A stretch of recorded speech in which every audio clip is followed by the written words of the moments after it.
কংগ্ৰেছ দলে হঠাৎ যি তালিকা ঘোষণা কৰিলে এই তালিকাই আচলতে প্ৰমাণিত কৰিলে যে মিত্ৰ দলসমূহক কংগ্ৰেছে বিশ্বাসঘাতকতা কৰিছে।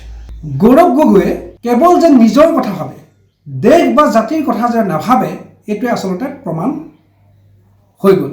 কংগ্ৰেছ দলৰ এই অহংকাৰে কংগ্ৰেছ দলৰ যে বিনাশ আৰম্ভ হ'ব, এইটো ইয়াৰ পৰা প্ৰতিপন্ন হৈ গুচি গৈছে। আচলতে গৌৰৱ গগৈয়ে একেবাৰে অহংকাৰৰ একদম চূড়াত উঠি আছে। সেইকাৰণে তেওঁলোকে দেশ জাতিৰ কথা ভাবিবলৈ সময় নাই, কেৱল নিজৰ স্বজন, নিজৰ এতিয়া ধৰক মাঘেৰিটাত প্ৰদ্যুৎ বৰদলৈয়ে নিজৰ পুতেকক সংস্থাপিত কৰিছে, ৰকিবুল হুছেইনে চামুগুৰিত নিজৰ পুতেকক সংস্থাপিত কৰিছে। ঠিক তেনেকৈ তেওঁলোকৰ বংশবাদ চলি আছে। গৌৰৱ গগৈ সদায় কৈ থাকে যে জয়ৰ সম্ভাৱনা থকা প্ৰাৰ্থীকহে সমষ্টিসমূহ প্ৰাৰ্থী কৰাব।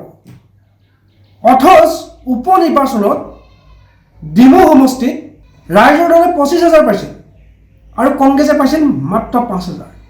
গতিকে 5,000 পোৱা প্ৰাৰ্থীগৰাকীক এই আসনখন দিব লাগেনে নে ৰাইজৰ দলক এৰি দিব লাগে?